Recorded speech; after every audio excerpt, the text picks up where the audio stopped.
Are you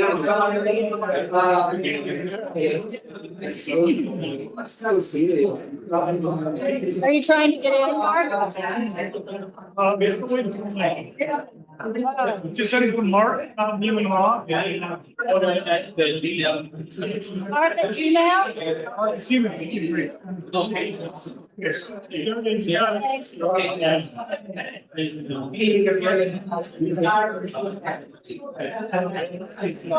is,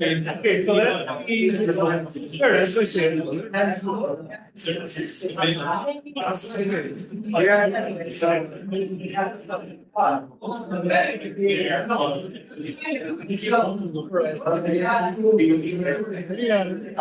Are you trying to get in? Oh. Almost there. Meeting link is invalid. Okay,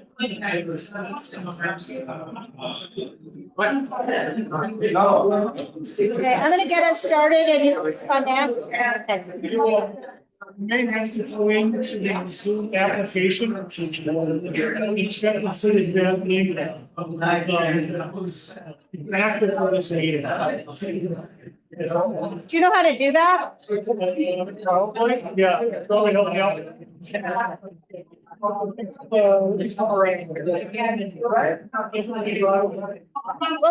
can they hear me? Andy? Ooh. Andy, how do I turn this on? Do it.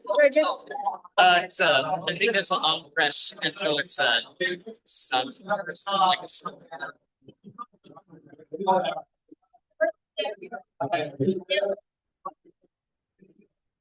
Hello, testing. All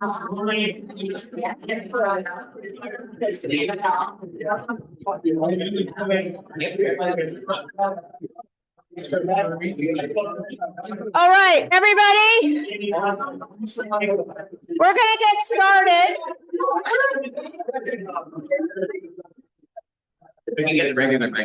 Yeah, can you get it? We're going to get started. We're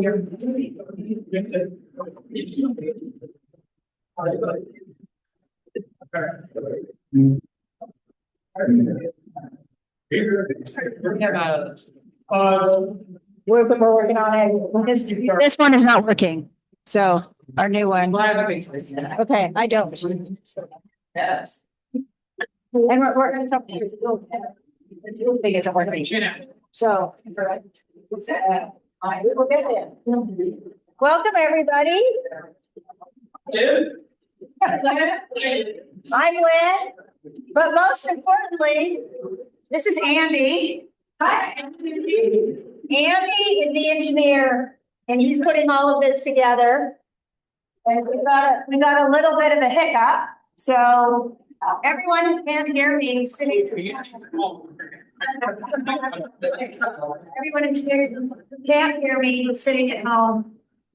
Mark and Ross to the rescue to help us put things together. So maybe I can do there may be a couple of hiccups in the middle. So first of all, thanks to Lucky Lab. Folsom is our host tonight. And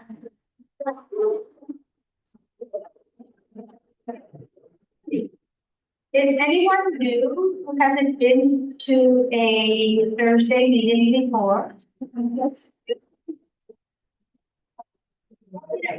Yeah, and I know I bet you guys I can't remember your names. Oh, sorry. Can you just tell me your name? I'm Paul, this is my wife, Debbie. Paul and Debbie. Wow. I didn't know what the phrase that. Let's see, I'm going to hand it to Dave next and tell you what she brought the books. Hello. So, as you know, I always try to bring a selection of our Oops library books with me. And so tonight I chose, because I know everybody's been working real hard in the pool on their rolling and their rescue and safety issues. So I brought a few of the books we have on that topic.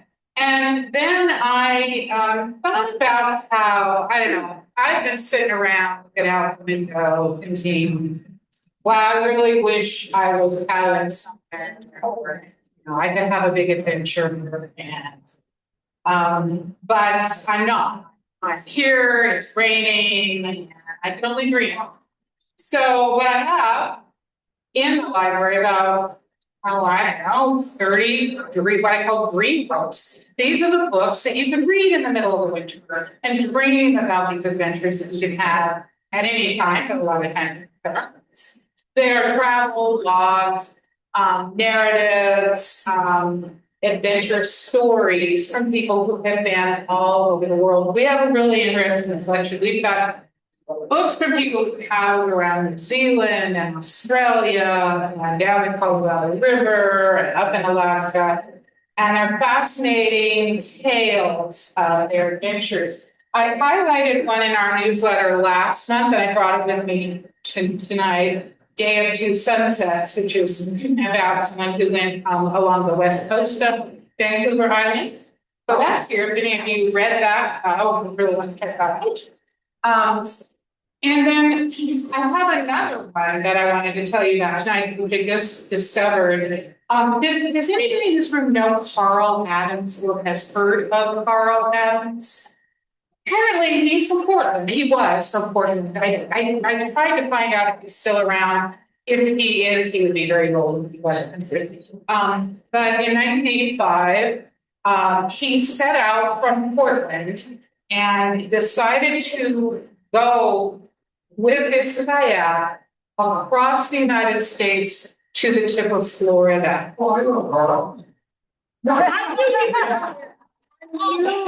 Fred Hartman would know more. Good. Okay, there you go.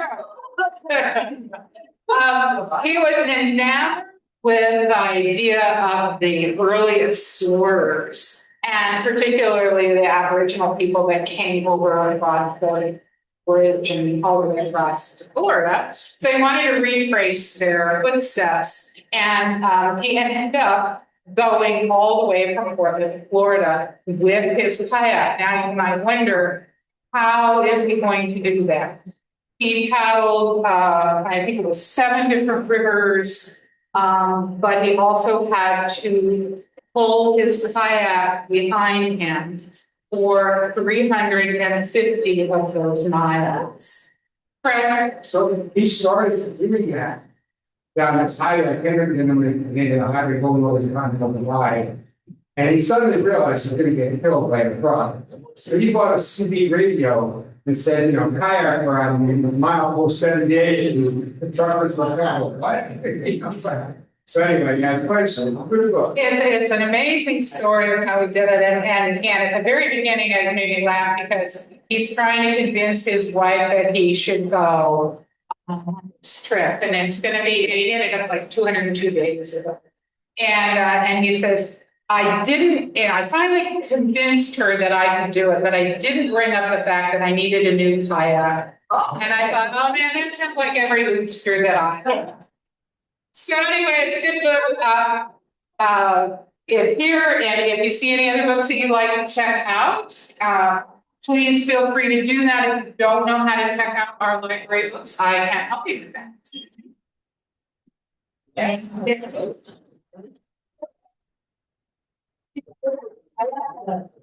All right, we got a couple of people. Bill joined us at the open house, and he's here tonight, and he's gonna share a little bit about his. Thank you. Yeah, I'm here on behalf of Line Kids Fishing Derby. We are about the biggest fishing derby in the United States.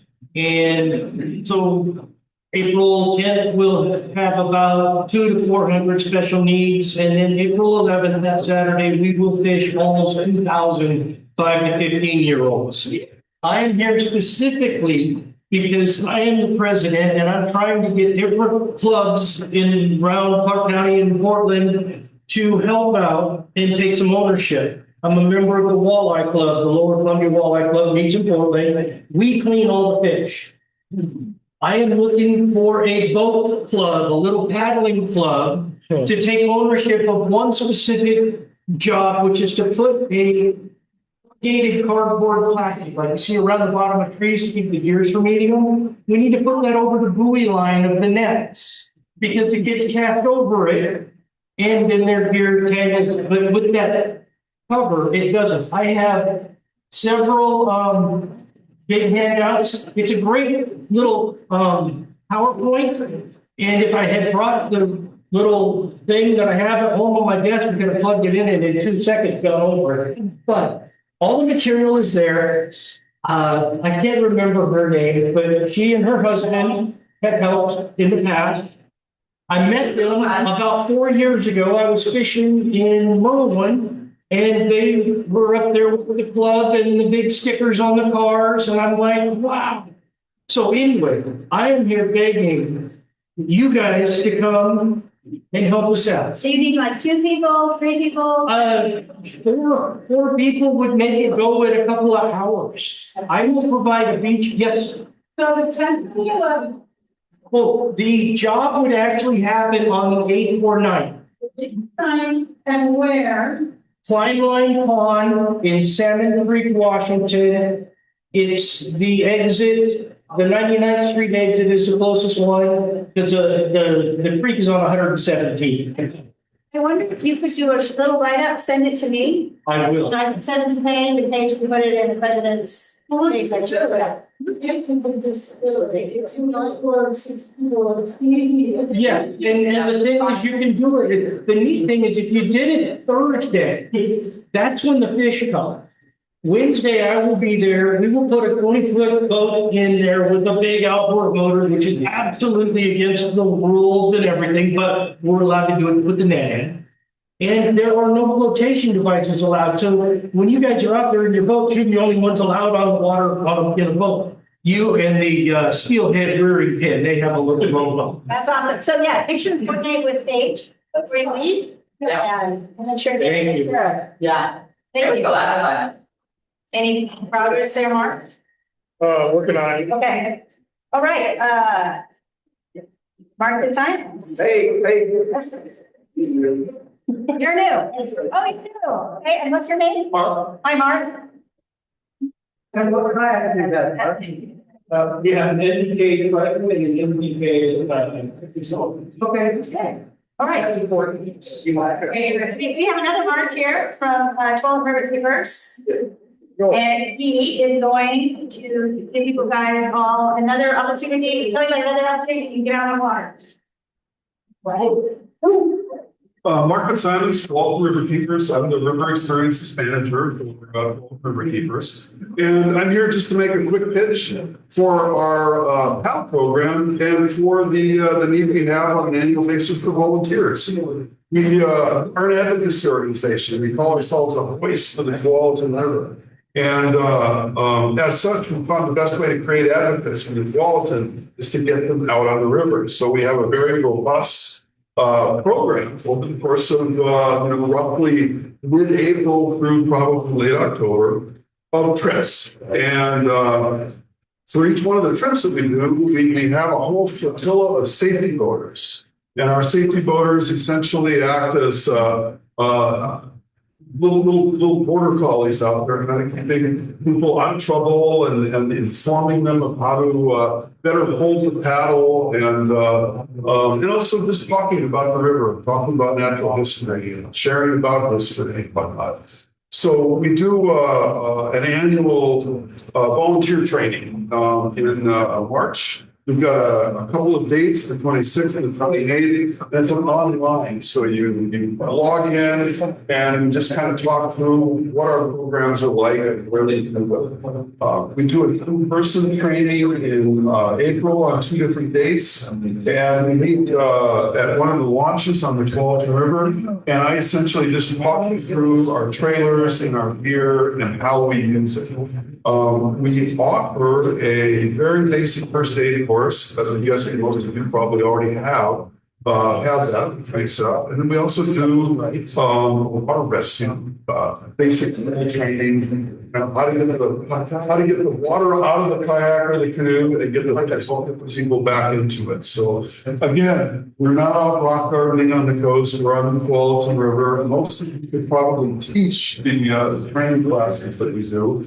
The trips themselves are a mix. We do a lot of kids programming. We get the Zoo Zap kids on the river. We get the Tiger Summer kids. We get Quality Team, which are teenage volunteers in the park, and we take them out for the day.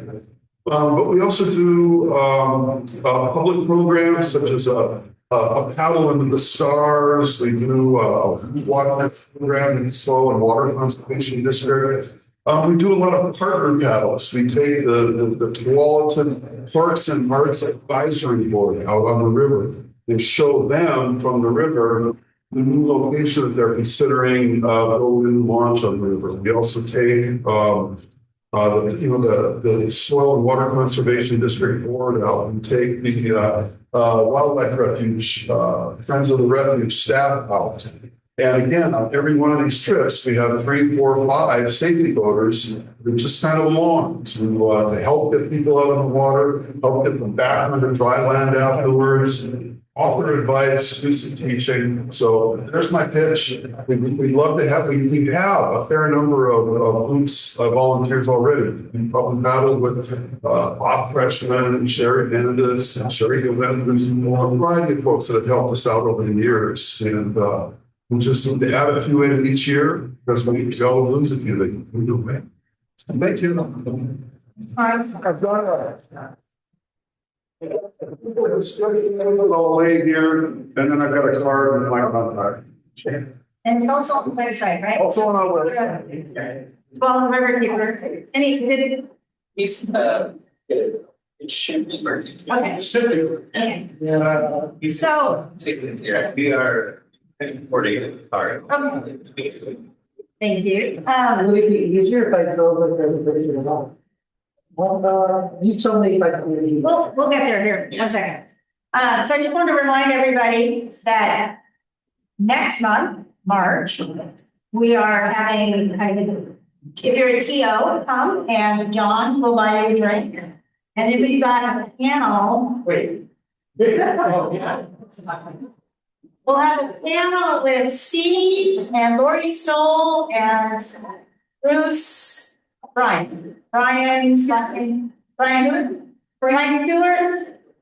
and one other person whose name is escaping me. But we'll have a panel, have some questions for them.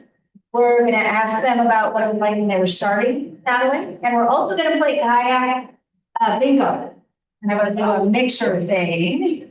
So that will be March, and in April, Mark's going to come back and talk about the bulletin. So if you have family, friends, acquaintances, who that was my starter river, was the Tulane River, and if you want places to take them and then get them ramped up to more intense stuff, I think that's a great place to start. So now, today, coming back after you're on board. Yeah. So great last time, we've got Tim Matson and his biography and his encouragement of ocean paddling is all online.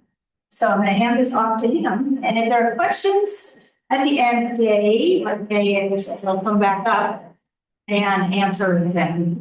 Or not, she'll answer all the Tim's questions. Oh, yeah, I can answer all my questions. I like that. She will help facilitate questions. And here, Tim, I'm going to hand him mine. That thing is. This thing is supposed to be working and my voice can fill the room. So my concern is there anyone online or is that not just working? The Zoom isn't working right now, but Okay, well. if it were online, it would be great. Okay, here we go. So I guess it was last September, I talked about kayaking science, and I focused on the most noble, profound, inspirational science out there, physics, right? We can all agree, physics, yeah. But there's this other science, and I don't quite agree with Feynman that it's just stamp collecting, but it's called biology. And so I figured I'm going to focus on critters. So this is Kayaking Science Part 2, the Critter Edition. And we're going to explore a wide range of critters. Hopefully it's fun. And if I get invited for a Part 3, it will be back to physics and we will talk about the physics of waves. And how many of you here know about a Fourier transform? A lot. Oh, good, good. Because I'll walk you through with pictures of a Fourier transform. So that's cool. It's a little bit of French. Okay. A lot of these pictures are taken by a random photographer I happen to know very well. And this is one of the pictures from that random photographer, and it's really excellent. Is that okay? That's my random photographer in back. Her name is Pat Welly. And she's really good. And this is a beautiful little sea otter. Okay. The hardest thing is figuring out how do I cut this down to 2 hours? Because that's how long I have, right? Yeah, right. Okay. No, I know better. I have less than an hour, so there's room for discussion. So I got, here we go. I can talk about bioluminescence, how to mix an ocean, and then I'm going to switch gears and talk about paddling with whales in the Pacific Northwest. How many people here have paddled with a whale? A good number of you. Good, good. Well, whales are awesome. Seeing whales is awesome too. All right. So I was in Baja, California with the amazing Ginny Callahan. If you've ever been on a trip with her, you know how lucky you are. If you haven't, you can fix that. But when the waves crashed, they just lit up.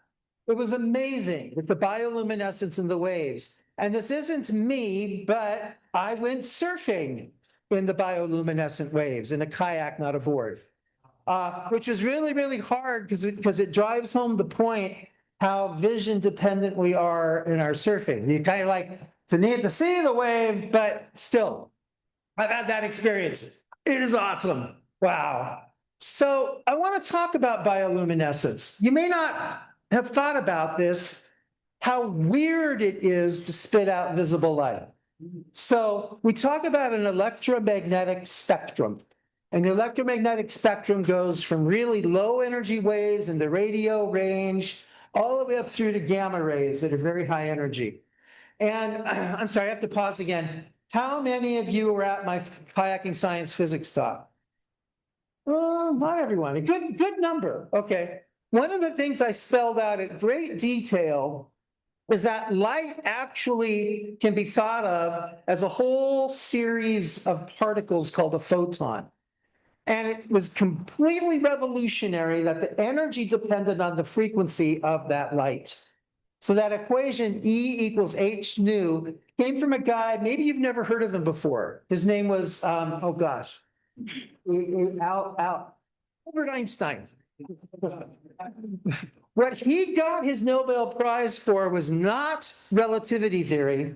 What he got his Nobel Prize for was E equals H nu and the science that went along with that. So at any rate, what I want to talk about is we have this really, really broad electromagnetic spectrum. And there's this tiny little sliver of it that most animal eyes can see. Birds can go a little above, and there's a little bit of fudging around at the ranges, but there's this block of light in the middle called visible light. And by the way, the spectrum of the sun in terms of what hits Earth peaks around the visible light spectrum. So most of the sunlight is concentrated, at least what gets to Earth's surface is the visible light. So I want to emphasize all of us in this room right now are radiating electromagnetic radiation. Our, bond angles in our molecules are doing this or doing this. And as they do that, we're spitting out low energy infrared radiation. But spitting out visible light, unless everyone takes a whole bunch of acid, that's just not really easy to do. So it's rather remarkable that you have these creatures that can spit out this light. Now, I used to live on a boat in Olympia, and I would kayak most days, and that meant most nights. And at the end of, this was in my racing days, and at the end of a workout, I would sprint for half a mile backwards just to get really exhausted. And I would see an image like this, but it wasn't dolphins, it was harbor seals. And they were playing in my transverse way off the boat. and tracking it. And I'm just like paddling backwards and I see these things lighting up. It is just glorious. The Puget Sound is like the place to play with bioluminescence in our neighborhood. Now, I also am a hardcore science fanatic. I retired after a 40-year career as a scientist, so I've been all over the sciences. And I can talk afterwards about that. But there are these little critters called dinoflagellates, and they, in our local region, they're the ones we're going to see create life from our kayaks. And because I'm a hardcore scientist, I have a really top quality, intense microscope that I kept in my boat. And so when I would see a particularly impressive display of bioluminescence, I'd just grab a little sample of the water. And then after I got off the water, I'd look at my microscope. And so I found that in the Puget Sound, the two dinoflagellates most responsible for our light are the little needle guy like the Ceratium fusus, and then a collection of species of the genus Protoperidium that looked like that. So I can say a little bit about them. So the Ceratium fusus, by far the most common I saw. There were so many of these guys. They were rather sluggish under the microscope because they're phototrophs. They photosynthesize. And because the light is filtered through water as it hits them, they don't have green chloroplasts. They have orangish colored chloroplasts. And we might talk about why that shift later. We'll see. Very, very sluggish, but they're the most dominant ones we saw. The other one I saw, and oh my God, these little guys were beautiful. I wish I had a camera on my microscope, because when I would look them on the microscope, the light would diffract off them and it looked like their surface was covered with little red jewels. They were just stunningly beautiful. And these guys were rare, but they were like zing, zing, zing, zing. And you can barely see in between its two horns the little flagella sticking out the back of this guy. And that's how this guy moved around. Now, this guy is called a mixotroph, which means he has chloroplasts and I shouldn't say he because they can produce asexually or sexually, but I don't know how to determine the sex of these guys.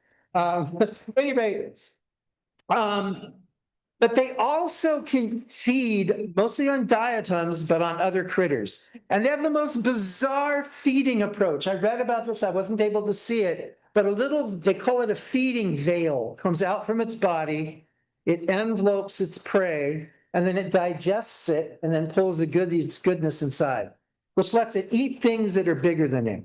Now, that is badass. So why do they make light? These guys make visible light, blue light. That is really cool. Why do they do it? Well, think about it. If you've spent time, and I'm sure many of you have spent time in the Salish Sea or the Puget Sound, and you've seen the light, perhaps. And it's not just dolphins and seals; it's also fish.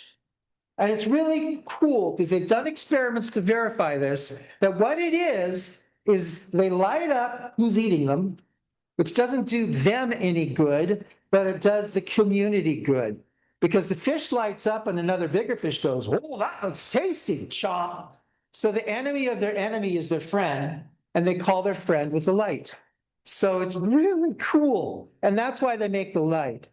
Now, how do they make the light? Remember, I said this is bizarre. Critters can't do this. It's weird. All right, there's a chemical reaction. Luciferin is the name of the molecule, and there's many, many varieties of luciferin depending on the species. And it reacts with oxygen to produce oxyluciferin, which then emits the light. And there's an enzyme, luciferase, that causes this reaction to happen really, really fast. Okay, here we go. Chemistry time, dudes. Here we go. Now, I'm going to show you a molecule. Carbon is this most amazing molecule. By some estimates, they say 80 to 95% of all known chemical compounds are carbon-based compounds. And that's because carbon forms so many bonds with everything. So they'll just go for it. They're very promiscuous. And so So carbon is so common that when we're drawing structures, we just imply carbon. If you see a line and an angle from another line, you just assume, oh yeah, it's a carbon there. So I'm now showing you a propene molecule, which has 3 carbons. That's the pro means. And the ene means there's a double bond in there. Now, every carbon has 4 bonds. So if you don't see 4 bonds, you assume it's hydrogens it's connecting to. So the way a chemist would write propene is that little 3-line figure on the side. So the end has 3 hydrogens. How do I know that? Well, there's a carbon at the end, and it must have 4 bonds. If I don't show you the bonds, they're hydrogens. So there's 3 hydrogens. Then I have another carbon, and it's in a double bond to another carbon. If I count up its bonds, it's 1, 2, 3. It has 1 hydrogen. And likely the terminal carbon at the far end has 2 bonds. Oh, that means it has 2 hydrogens. So now you know how to read the chemical structure that people draw. And there you see what the dinoflagellate luciferin looks like. And everyone in here who has formally studied chemistry is right now going, yeah, the chin part's important. I know why that's light. Yeah, that would be visible light, man. Let me tell you all why. Why should you expect this to be visible light? And to do this, I have to talk about quantum physics. Right? How many people here have backgrounds in quantum physics? What are they teaching kids in schools these days? I mean, come on. 50 years ago. Quantum physics, the core equations in it are 100 years old. So yeah, they should have been teaching. All right, I'll stop. The first thing you have to remember is the idea of a wave-particle duality. That light is a wave, but it also acts like a particle. And it's a wave or a particle depending how you look at it. Okay? Okay? It's just a particle. And then a particle, like an electron, depends on how you look at it. And it turns out an electron and little bitty particles and all of us are waves as well. So all matter particles are waves and particles. It all depends on how you look at them. What's the experiment you use to measure them? So we can think about things, especially little things, as waves. And so if we think about building atoms, electrons, and molecules, we have these orbitals that the electrons are constrained to. And you see a little flat 2-dimensional atom I have represented there with a radius of r. And I have this wave, a standing wave that wraps around the molecule. And only the orbitals that have a stable standing wave are allowed. This is another result from quantum mechanics. And it's just like standing waves on a musical instrument, a guitar, for example. You can see the endpoints are fixed. I have energy in it, so you have a fixed standing wave. And then light or any kind of electromagnetic energy is produced by transitions between these orbitals. All right? That's quantum mechanics, dudes. You all know it now. Isn't that cool? Yeah. You probably didn't think when you came here that you were going to learn quantum theory. So what quantum theory says is that the universe is lumpy. Everything's happening, jumping between fixed states. And everything is described by an abstract object called a wave function. So, and the wave function is an abstract object that contains all the information about the system. So it all comes down to the wave functions. And when you start working with the wave functions, you get to this weird thing where reality is not deterministic. You do something, well, sometimes you get this result, sometimes you get this result. It says that knowledge of the universe is fundamentally probabilistic, not absolute. Now, what do you think people thought of this when it first came out? They didn't like it. There is no doubt. And there's this little guy that you may have heard of, a German gentleman. Well, he spent a lot of time in Switzerland and eventually ended up in Princeton, Albert Einstein. And Albert Einstein famously said, there's something wrong with this quantum mechanics. And keep in mind, he helped create quantum mechanics. It's like, yeah, there's something wrong with this. This just doesn't feel right. And the reason is because God does not play with dice. God would not create a universe where knowledge was probabilistic. Well, so Erwin Schrödinger, who is one of my heroes of quantum theory. Everything I do in quantum mechanics is through his mathematical framework. Okay, so this guy is like, I'm not worthy, you are awesome. Yeah. He said, Albert, you're right. There's something wrong here. Imagine I take a box, and in this box, I'm going to put a cat. Okay, he apparently didn't like cats. So he's going to put a cat in a box, and he's going to put some deadly poison in that box, and he's going to have an unstable atom that has a certain chance of decaying, and if it decays, it releases the poison. Okay, the physics of describing that decay are quantum physics. So now I'm going to close that box. All right, I can't see the box, I can't hear the box. I probably put some kitty treats in there so the cat's not unhappy. And so I close the box, and then I wait an hour or so, and then I open the box. Now, here's the thing. Before I open the box, the state of the cat, dead or alive, is determined by that unstable atom, and the stability in what the atom does is driven by quantum mechanics. So the wave function that describes the atom is coupled to the wave function that describes the cat. So the cat is in both states until I measure it. So the cat is dead and alive. And then when I open the box, one of those states or the others becomes the state of the cat, and it becomes truly one or the other, dead and alive. Weird, really weird. And we could talk for a month about all the weirdness. But what I can't talk about now, because I'm going too slow, is that we've done this experiment. We did it with electrons. Believe it or not, physicists love kitties. Okay, so we don't want to kill cats. So we did this with electrons and have confirmed in the laboratory that this is how reality works. Isn't that cool? It's crazy. It's freaky. So I'm sorry, Albert. You're a smart guy, and I'm very impressed at your work. But we now know that God indeed does play with dice. Okay? And for the record, when he talks of God, he's talking of God in the sense of Spinoza. So, yeah, that's for you philosophers. Enough of that. So, if we think about electrons, let me step back to electrons and let's think about the idea of these abstract objects called wave functions, which are connected to this wave-like property of the electrons. And it's hard to think in terms of circles, and it's hard to draw. So I'm thinking about a very simple problem where I'm going to look in just one dimension, and I'm going to put the electrons in a one-dimensional box. Now look very closely. If I have a big box and a little box, and I have the same number of squiggles, what do you notice when you compare the big box to the little box? The little box, the squiggles are much faster, aren't they? Yeah, higher frequency. Bigger boxes, they slow down. So small boxes means higher frequency, means higher energies. Big boxes means lower frequency and lower energy. So if I can make the box that the electron's in really, really big, the energy goes down, and I can get maybe visible light.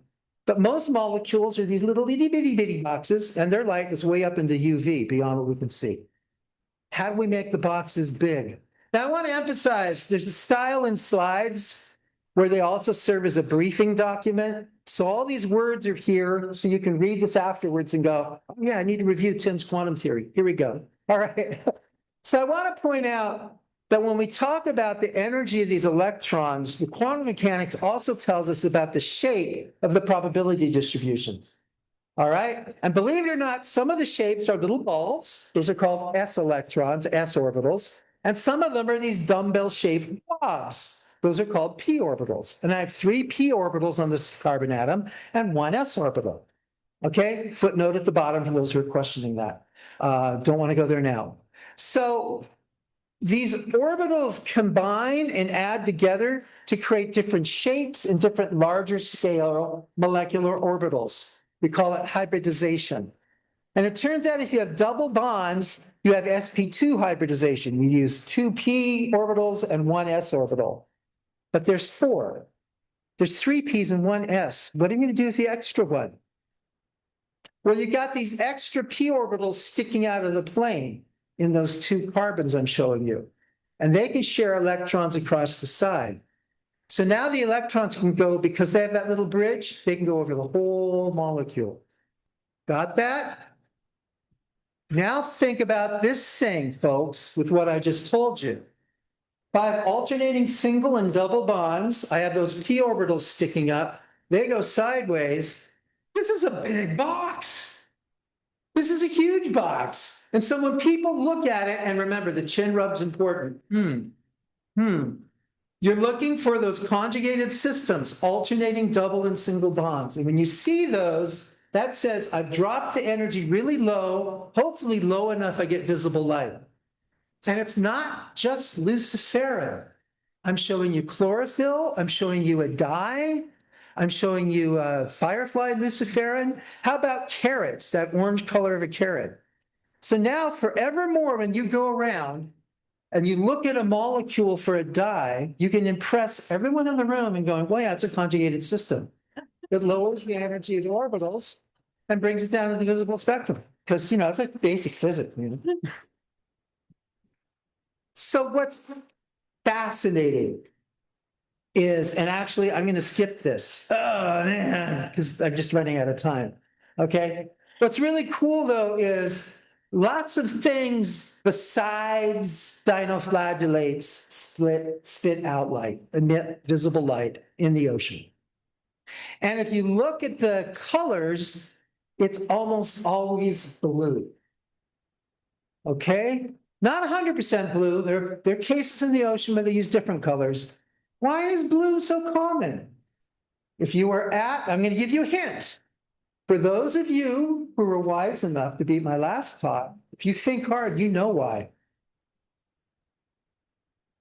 Because water is weird. Well, that's part of it. What's the second part? Water is weird, and what color is water? Water's blue. Most people go, water's clear. No, it's not. You get a big enough assembly of it and drive white light through it, water is blue. If you go to glaciers or icebergs, and Pat and I were in Iceland and took these photos. You probably took the photo, I assume. Yeah, of course. It's great having a photographer in your life, I'm telling you.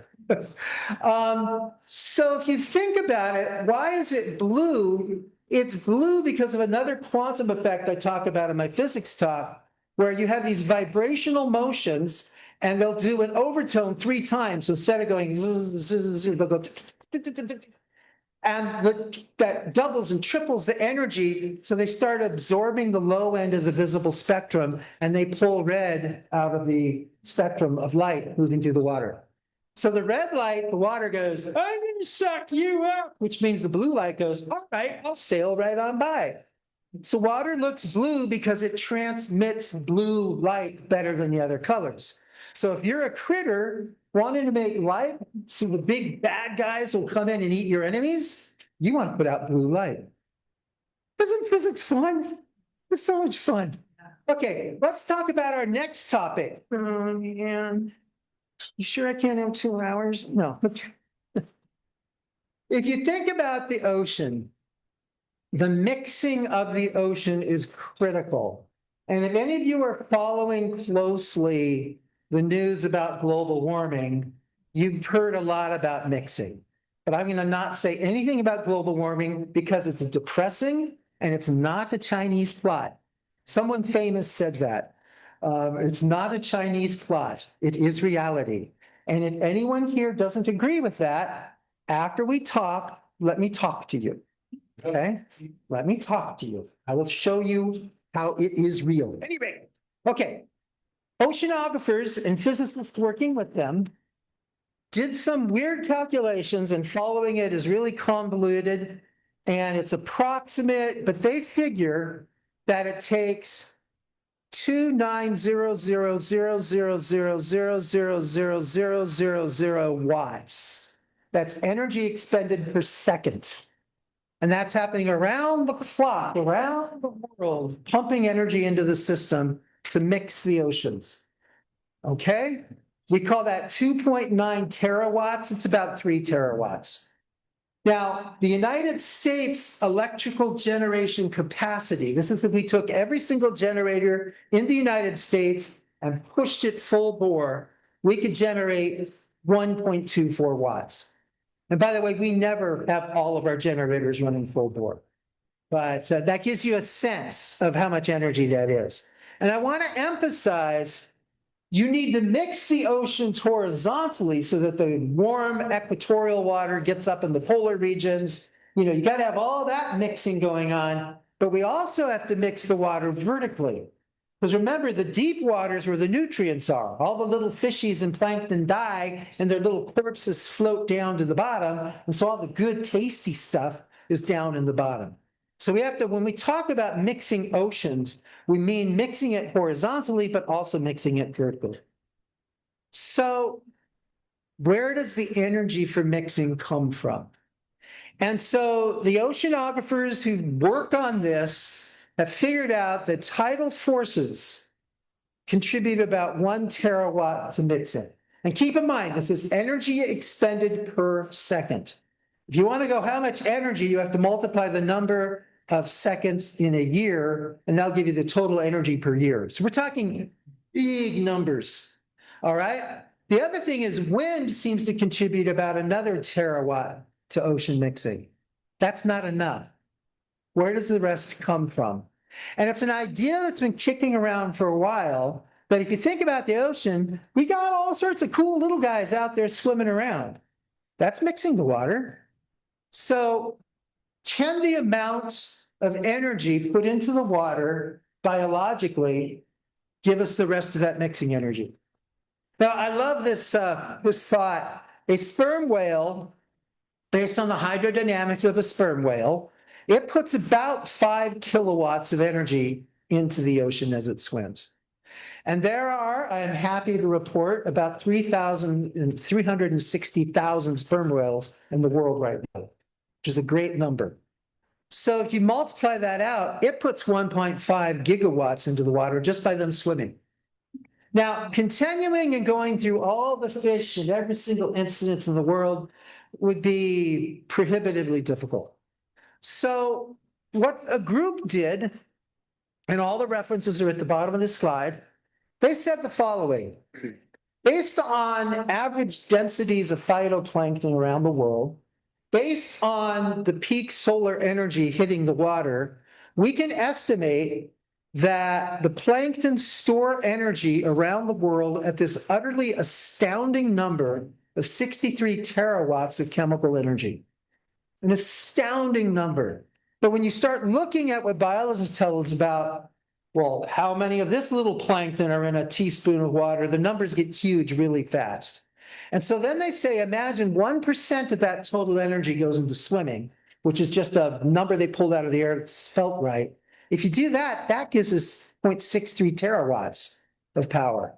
So it's not as crazy as you might think to suspect that critters swimming around in the ocean provide that missing energy.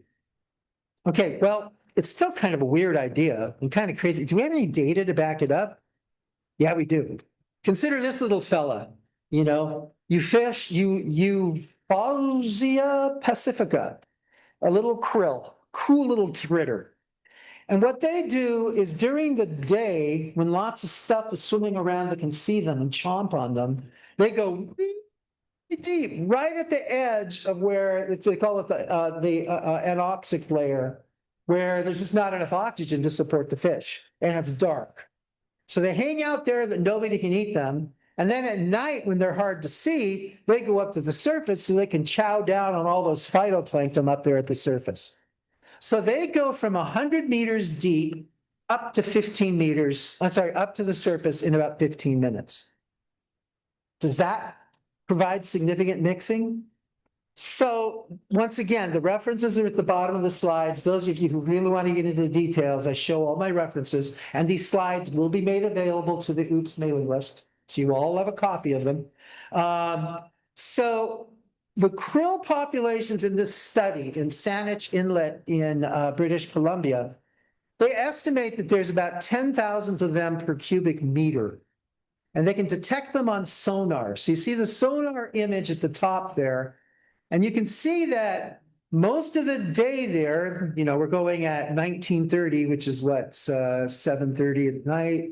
And we're going to 8 o'clock at night. This is summertime up in British Columbia. And you can see then around, not quite at 8:30, all of a sudden that fixed layer of all the krill scatters as they climb to the surface. And then what they did is they went around and they lowered these lines and little itty bitty propellers on them so they could measure the turbulence directly. And they found as those guys swam up, the turbulence level went up 4 orders of magnitude. So you got a 10,000-fold increase in turbulence. So we have experimental data backing up the idea that critters swimming around are an important role of that. Now, there is so much more I could talk about ocean mixing. And so I mentioned sperm whales briefly. We just talked about the krill. How many of you have heard of the Ig Nobel Prize? Yeah. Some of you. Okay, those of you who have not, it's 2 words, IG Nobel. I think their slogan is something like, it's science that makes you laugh and then think. My favorite study of the Ig Nobel Prize is there were neurologists who went to a fish shop and they bought a dead salmon on the ice. And they dressed it in a little medical gown, and they put it in the machine and they ran it through the human protocols. Subject, I want you to think about this, and then we're going to measure the brain activity as you think about different things. And they indeed found brain activity that was significant statistically from the dead fish. And they published that. Yeah. So apparently fish minds are immortal. The fish soul is wrapped up in the fish because they didn't have a Jesus to save them or bring them to heaven. I'm sorry, I shouldn't say stuff like that. So their soul is trapped in a little head. All right, so that's the funny thing, right? Oh, I put it in the functional magnetics resonance imaging machine, and look, the fish's brain's still working. Their point was the statistics people use is wrong. And that all these studies of functional magnetic resonance imaging, which I can tell you about in detail after, that all the statistics is wrong. All right, so that is my favorite Ig Nobel Prize. Okay, in 2023, the Ig Nobel Prize in Physics was studying turbulence in the water over time, and they discovered by accident how much mixing occurs by fish orgies. You had these swarms of anchovies coming in, having lots and lots of sex, and just mixing up the water like crazy. And it won the 2023 Ig Nobel Prize. So, and in the backup section of these slides, you will have the description of fish orgies and how they mix the ocean. But enough of that. We have to move on to something else. All right. I want to talk about paddling with whales. And I wanted to add this because when I was asked to give this talk, they mentioned that one of the goals of some of the OOPS leadership is to try and get more people in the OOPS into the ocean. And I think that's a great thing to do. And there are many, many reasons to go into the ocean and just, see caves, playing in lumpy water, just the sheer beauty of it. But I'll have to tell you, there's something magical about paddling and a whale comes up next to you. That is just amazing. So let me talk about paddling with whales in the Pacific Northwest. Because we are lucky. We live in an area where if you're really determined to do it and you spend enough time in the ocean, you will paddle with a whale. So it's really, really cool.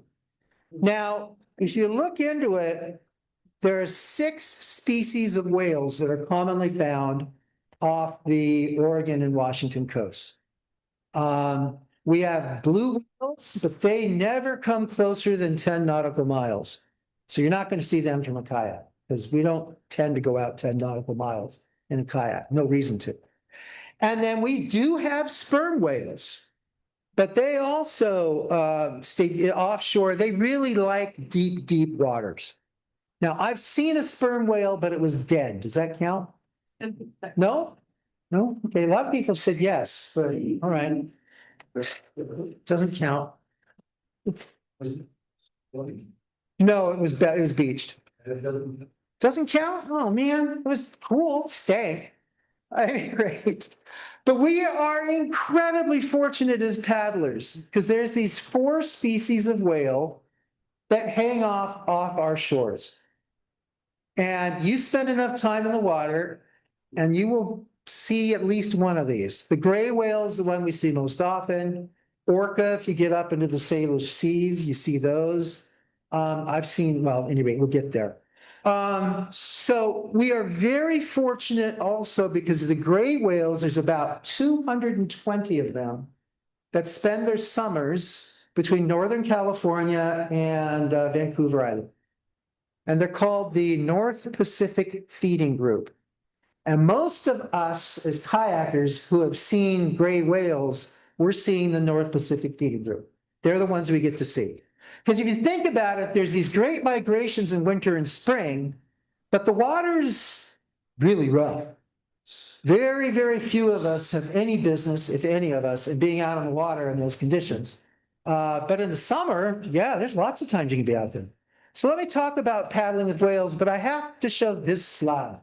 Okay? Whales are protected under the Marine Mammal Act, and you are required to stay 100 yards away. Now, the basic measure is if your presence causes a whale, and this applies not just to whales, but any marine mammals, to change their behavior, then you are guilty of harassing them and you're being bad. All right? And if you go into the Puget Sound and up into the Salish Sea, San Juan Islands and such, Washington State says you have to stay 400 meters away. Okay? And actually, if it's the southern resident pod killer whales who are having a tough time right now, you're supposed to stay 1,000 yards away. Now, wonderful rules. They're important to follow, but whales move much faster than we do. We don't have motors. And if any of you have a motor, you're not welcome in this room. So, no, that's not true. Kayak motors are just wrong, right? Can we all agree on that? So, you don't agree, Pat? All right, okay. So, at any rate, we paddle in the 3 to 4 knot range, depending if you're Fred or not. And, a whale goes much, much faster than that. So you're not going to chase down a whale, even if you wanted to. What we're going to do is we're going to paddle in areas where whales can be there, and they'll show up around us as they go about their regular life. And so we can get close to whales, and we're not really breaking this law because we're not chasing them down and actively trying to get close to them. What that does mean, though, is if you see a whale feeding over there and staying in one spot, no, you keep your distance. If you paddle up to it, you're now breaking the law. All right. So let me talk about where to paddle if you want to see whales. So the North Pacific Feeding Group has been extensively studied in its range between Crescent City, California, and then up along Vancouver Island. Some of that group goes up to British Columbia. What surprised me as I was checking up on the papers before this talk is actually members of that group even go to Whidbey and Camano Islands. So you didn't get them in there close to Everett, and I can't imagine why they would do that, but they did. They eat crustaceans, and they need to eat about 1.3 tons of them a year. Now, if you look at a beached gray whale, so that you can study its baleen is along the ridge on the outside of the jaw. So they feed mostly, not exclusively, by going down into the sand, scooping up a whole bunch of that tasty sand, pushing that sandy silt-laden water out through that single layer of baleen, and then swallowing all the little crustaceans, the little ghost shrimp and the little critters in there. And that's why they stay close to shore, and that's why we get to see them. Because unlike the other whales, they need to be in shallow water. Their breath holding is not that good. I mean, this number amazes me. Human beings who train for free diving, who can hold their breath a long time, they can match, if not beat, a gray whale. The gray whale breath holding is really not that great. So I forget the actual numbers, but they're ordered 5 to 10 minutes. They're not like a sperm whale, which is what, hour and a half plus. So That's cool. That means they need to stay in shallow water, makes it easy for us to see them. Now it's interesting, why would the North Pacific Feeding Group choose our part of the world to hang out in? Okay, somewhere around mid-spring, our wind patterns shift, so they blow from the north. That creates this current running from north to south. How many of you know about the Coriolis force? Okay, so what does that red line moving north to south going to do with the Coriolis force? More specifically, it's going to create a force, an apparent force pushing to the right. Okay? So it's going to push the water away from the coastline. Now, water is an incompressible fluid. Water is really sticky or it's weird. So as you push it out of the way, something's got to backfill it. What backfills it? That nice deep water, deep cold water. That's why our water is so cold offshore all the time in the summer. Cold, deep water comes up. Deep water is tasty. It's got all sorts of shit and corpse and just stuff that makes plankton happy. And if you like to eat plankton, then you like to eat things that eat plankton, then you like to eat things that eat things that eat plankton. It's like just a feeding frenzy. And so the gray whales and other wildlife like to hang out in our part of the world because of that. It makes it very, very rich for food. So what's fascinating is there's a group at Oregon State University. It amazes me what they've done. They've gone offshore in boats to track where they find whales. And they've been doing this for 30 years. So there's a lot on this slide. I'm not going to go into the details, but it's here for you when I send it out to the list. I want you to look at, I have that black map on the far side and that graph next to it. And this shows if they average it across the 30 years, where did they find the North Pacific Feeding Group? And so I don't know what's happening at Klamath River, but they love it. And this is consistent with my own experience. Newport is gray whale heaven. So that general area, notice it's a broad blob at Newport. So that's fascinating. This gives you an idea of where they're most likely to find along the Oregon coast the gray whales. So you can just take this, and when you pick where you want to hang out to see whales, remember this picture. Now, I've seen gray whales at Sunset Bay, at Depot Bay, of course, the Long Beach Peninsula, and Cape Flattery. Pat and I were paddling around A Jetty, and we saw a humpback whale breaching in the Columbia Bar. I spoke with a woman who'd been on the Long Beach Peninsula most of her life, and she talked about seeing, and this amazes me to even imagine, a humpback whale swimming up near the Megler Bridge from Astoria, just hanging out, opening up its mouth during an ebb. The fish flush in, closes it, squeaks out the water through the baleen, swallow, open up again. And I would love to see that. She stood there and watched that humpback whale doing it. So it's just magnificent. I've seen a minke whale up in the San Juans. I was up early in the morning walking across a low cliff over the water, and there is a minke whale swimming by. And of course, orca. If you've spent a lot of time in San Juan Islands, especially off San Juan Island itself, you can find orca, which is awesome. So let me talk a little bit about Depot Bay. Because if I was to say, if I'm going to drive from Portland and I want to go somewhere where I would be highly likely to see a whale, Depot Bay is where I do it. Now, I want to caution you, if they turn on their warning lights with bar restrictions, as you'll see in a moment, Depot Bay is damn serious about that. And they will fine anyone who goes out when those lights are flashing, they will fine you potentially thousands of dollars. And we don't want them to learn to hate kayakers. So, and I mentioned this is important because a lot of us who are really experienced ocean paddlers, we're like, oh, bar restriction, that means it's going to be more fun. I've done that many times, okay? Don't do that at Depot Bay. And there's Coast Guard group right there, and they're very nice and they're very friendly, and I'd like to keep them that way. Okay. The other thing about Depot Bay is the marine radio is essential because if you look here, who here has paddled out of Depot Bay before? All right.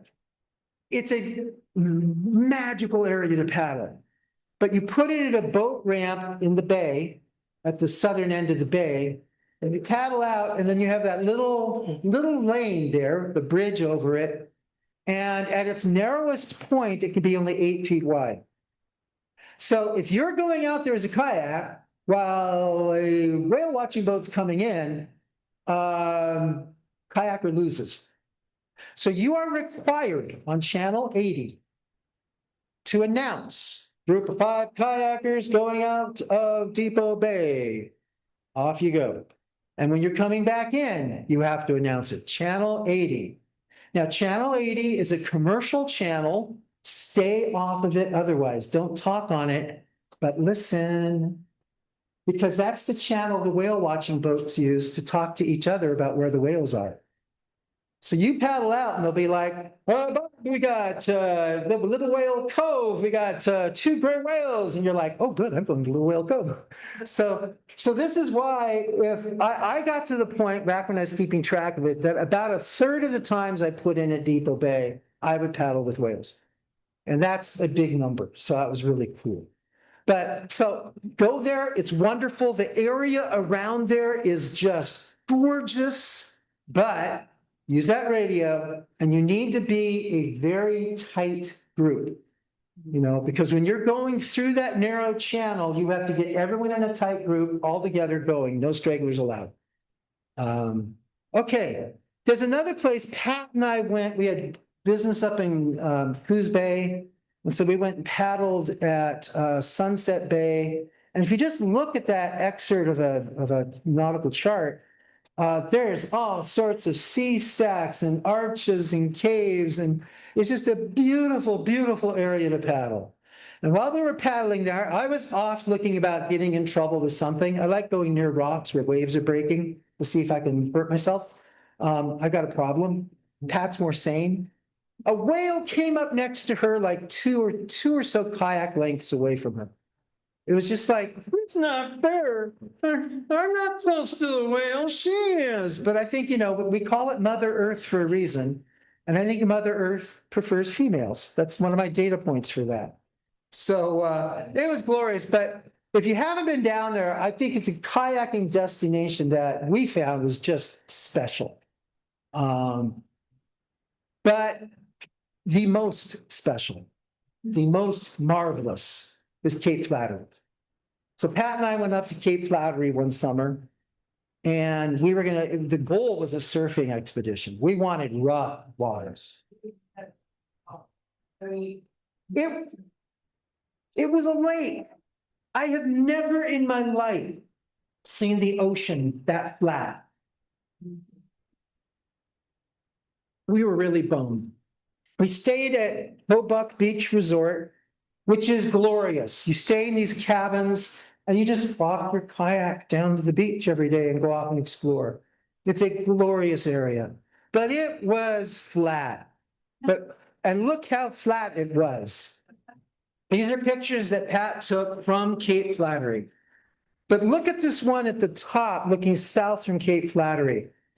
How just magically beautiful that is. And we were paddling through that the day before.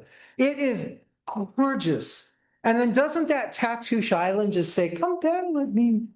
It's just beautiful. You're not allowed to land there, but you can go and paddle there.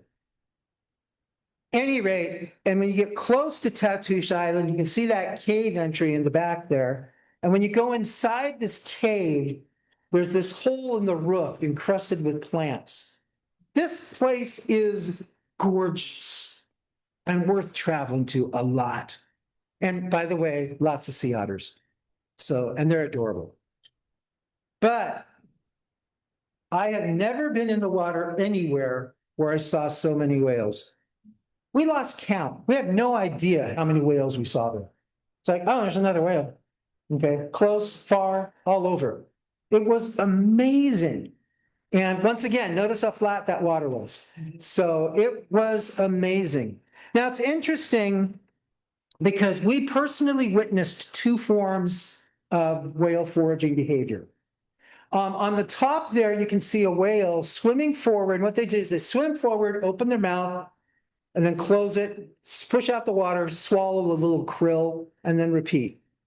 And there was a drone study done a while back that determined the North Pacific feeding group does that kind of foraging about a quarter of their time.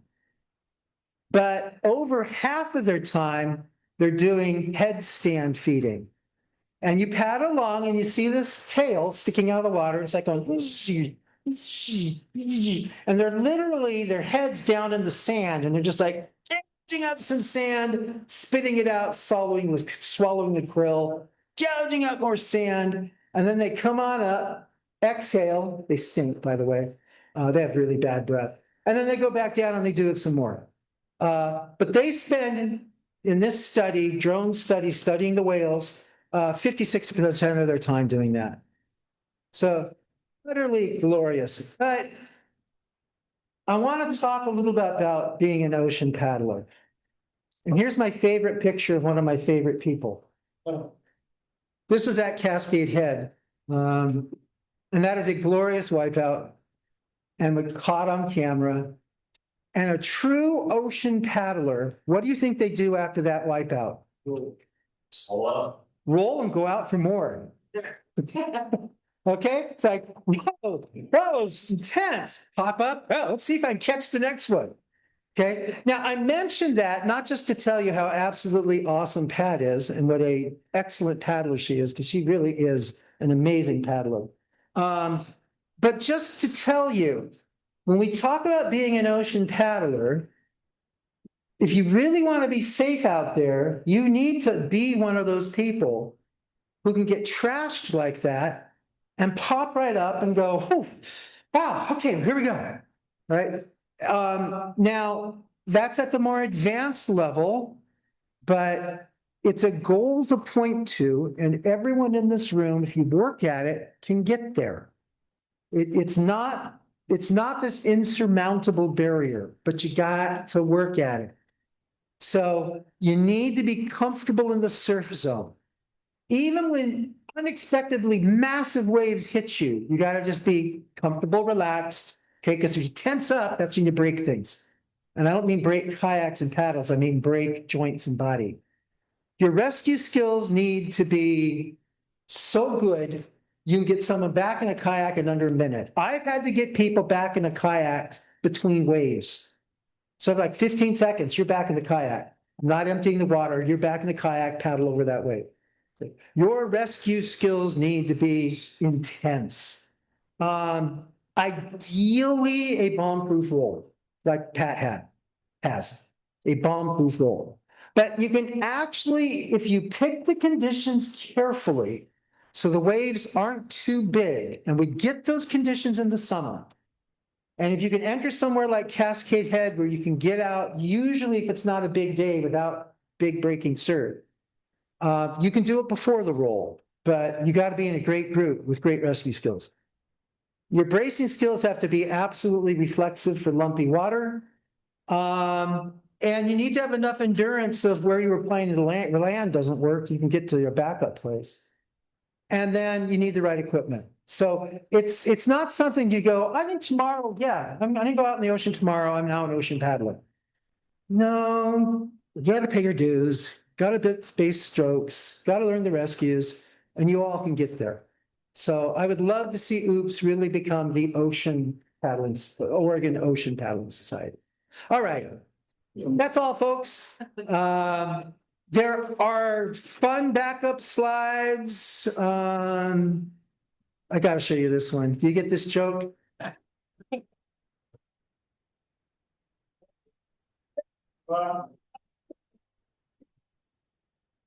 All right, there's more humor of that sort. So thank you all very much.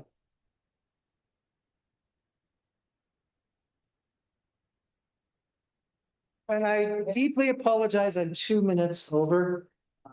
That's fine. Thank you so much for coming, and I'm supposed to open it up for questions, so does anybody have any questions? I'll just let you blurt them out. Any questions about anything at all? Yeah. Back to the whales. Is it possible for kayakers to be paddling along, whales are around, and the whale comes up underneath you and sort of lifts you up and dumps you over? Is it possible, or do they know you're there and would never? My experience is they know you're there. And I have never seen that happen. There's a famous video online of a humpback whale coming up and hitting kayak. So it is possible. With the gray whales, with the way they forage, it's not an issue. They know you're there. And they don't care because you're not making all this friggin' noise, because you don't have a motor on. So they know you're there, they don't care. And I've had that experience with orca as well. So I've had a case where I was out off San Juan Island and a pod of orca came by. And they say you must absolutely never get between mother orca and her calf. And you need to remember, orca are the apex predator of the ocean. They can eat anyone they want, and they know it. So I'm sitting here in my kayak. The mother goes on one side, the calf goes on the other. And yes, if I had reached out, I could have touched these whales. They were that close. And indeed, the mother just rotated a bit and stared at me as she drifted past. And I stood there as absolutely still. I'm not doing anything, Mama Orca. And they went right past me. So yeah, they know you're there. And we don't look tasty to them. We in a kayak don't look threatening to them. They just go about their business with us there. So yeah, that's not a problem. But respect them, don't chase them down, don't get in their way. Yes. Well, on that note, I do know that video you talked about out in San Luis Harbor. Okay. Where come back with bubble netting and swallowed a kayak. Yeah. Basically, if you see a bunch of birds diving on areas and whales feeding, don't get sitting on the side, and watch. Don't try and get in the middle of that. Yeah, we need to respect them. This is their home. They're doing okay right now, actually. Blue whales are endangered. Orca, they're not sure. They think they're not. There are a lot of orca in the world's oceans, but gray whales are classified least concern. Sperm whales are least concern.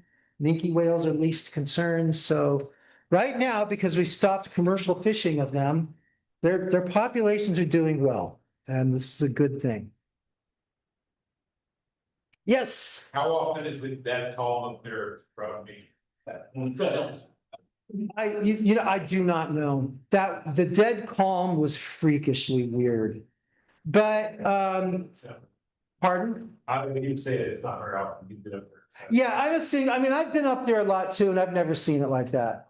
But I do want to point out, yes, Pat. Keep in mind, that was like middle of August, about was friendly in June again. So, we were kind of silly. We were expecting surf. We never saw surf for 48 years. So very. But I do want to point out, if you go up there and you want to see whales, put in at Nia Bay. Now you're in San Juan de Fuca. You still get some swell up there, but nothing like you do around the corner from Flattery. And you can see plenty of whales putting out from Nia Bay. Yeah, Nia Bay out towards Flattery Island.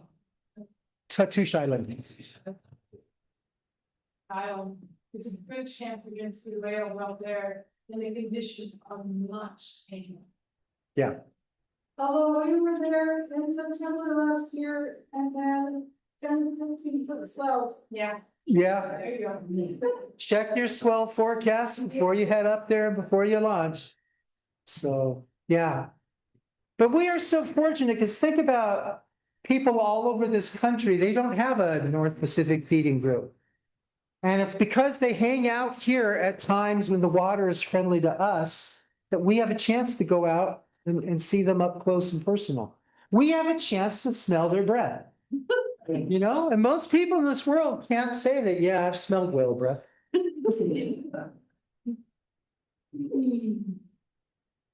Any other questions? About quantum physics or color water? Oh, yes. I have this, I don't know where it's from, I think it's Schroeder's cat, but the electrons are in this vast space. And the idea that you could actually look at one is kind of crazy, because you never find it, the space is so vast, but that when scientists look for an electron, they can find it. As if the looking for it makes it appear. No. No, first off, electrons are all over, but they have a negative charge and they're attracted by positive charge. So they lump up around atoms and molecules. And so I can narrow it down to a pretty small space. Now, I can't look at an individual electron. I can look at an electron as a wave function in an orbital, and I can see an electron orbital, but I can't directly image a lone electron. But I can image their orbitals, that space they're in. So, but yeah. What can't you see? It's too small. It's just really, I mean, I can scatter gamma rays off of them.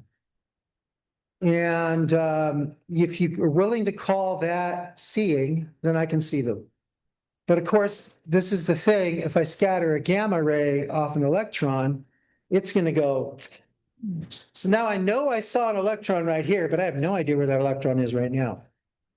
And I can look at how much energy did the gamma ray lose in the scattering event, and I can then say, okay, how fast was the electron moving away? So I can know a lot about its momentum, but then I know nothing about its position. And this is called the Heisenberg uncertainty principle, which explores that idea that I can't know for something small like an electron, I can't know both its position and momentum at the same time, right? But the product of their uncertainties is a fixed value. I'm sorry.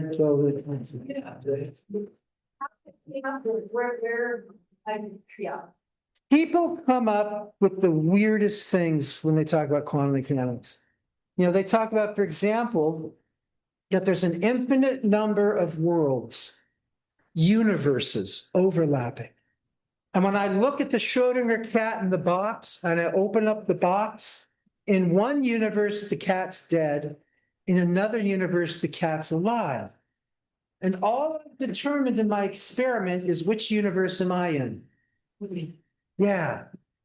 Now, how do we get an infinite number of universes that I can't visit? How do I scientifically measure that? But oh gosh, the whole woo-woo new age community loves that kind of stuff. And it's made it into popular culture, right? Marvel, what is it, Doctor Strange? Right? Can move between multiple universes. Where do you think that came from? Quantum mechanics. No. We're embarrassed by it. Do we? Okay, my pleasure.